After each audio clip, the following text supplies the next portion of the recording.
Hello friends, இன்றைக்கி நம்ம ரொம்ப சூப்பரான குழி பணியாரமும் மிளகு தேங்காய் சட்னி எப்படி செய்யலான்னு சொல்லி பார்க்கலாம் வாங்க. நீங்கள் இப்போ தான் ஃபஸ்ட் டைம் சேனலாக பார்க்கறது இருந்தால் சப்ஸ்கிரைப் பண்ணி லைக் பண்ணிக்கோங்க. வாங்க வீடியோக்குள்ளே போயிடலாம்.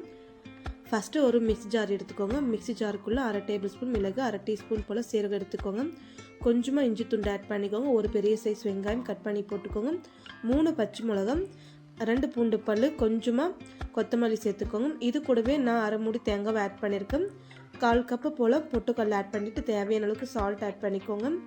இப்போ கொஞ்சமாக தண்ணி ஆட் பண்ணிவிட்டு நல்லா நைஸாக அரைச்சிட்டு வந்துடுங்க. இப்போ நம்ம எண்ணெய், கடுகு, கருவேப்பிலை போட்டு தாளிச்சாச்சுங்க. இப்போ நம்ம அடுத்ததாக குழி பணியாரம் ரெடி பண்ணிடலாம் வாங்க. ஒரு கடாய் எடுத்துக்கோங்க. கடாயில் கொஞ்சமாக எண்ணெய் ஊற்றிக்கோங்க. இது கூடவே நம்ம 2 டேபிள் ஸ்பூன் போல் உளுந்து ஆட் பண்ணிக்கோங்க. கொஞ்சமாக கடுகு ஆட் பண்ணிக்கோங்க. நல்லா பொன்னிறமாகட்டும். நான் 3 பெரிய வெங்காயம், கொஞ்சம் கொத்தமல்லி, பச்சை மிளகா கட் பண்ணி வச்சுருக்கேன். இப்போ நல்லா வதக்கிக்கோங்க. பச்சை வாசனை போகிற வரைக்கும் வதக்கிக்கோங்க. இப்போ நம்ம ஆல்ரெடி தோசை மாவு கரைச்சிருக்க தோசை மாவில் எடுத்து இதை ஆட் பண்ணிக்கலாம். இப்போ கரண்டி வச்சு நல்லா மிக்ஸ் பண்ணிடுங்க. இப்போ ஃபுல்லாகவே மிக்ஸ் பண்ணிக்கோங்க. உப்பு கரெக்டாக இருந்தால் உப்பு செக் பண்ணி பார்த்துக்கோங்க. உப்பு கரெக்டாக இருந்தால் கொஞ்சம் ஆட் பண்ணிக்கோங்க. இப்போ குழிப்பணியார சட்டி வச்சு கொஞ்சமாக எண்ணெய் ஊற்றிட்டு நம்ம கொஞ்சம் கொஞ்சமாக குழிப்பணியாரம் ஊற்றி எடுத்துடலாங்க.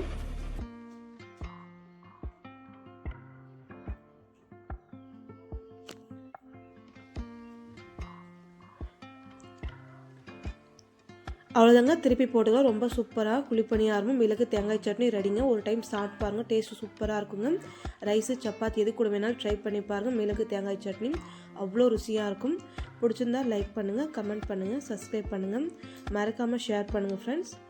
ரொம்ப ரொம்ப சூப்பராக இருக்குங்க. இப்போ குழிப்பணியாரம் ரெடி ஆகிடுச்சு. ஒரு பிளேட்டில் போட்டுக்கோங்க எடுத்து. இப்போ நம்ம ஆல்ரெடி சாம்பாரும் பண்ணியிருக்கோம். இப்போ மிளகாய் தேங்காய் சட்னி ரெடி பண்ணி வச்சுருக்கோம். இப்போ நம்ம சாப்பிட்லாம்.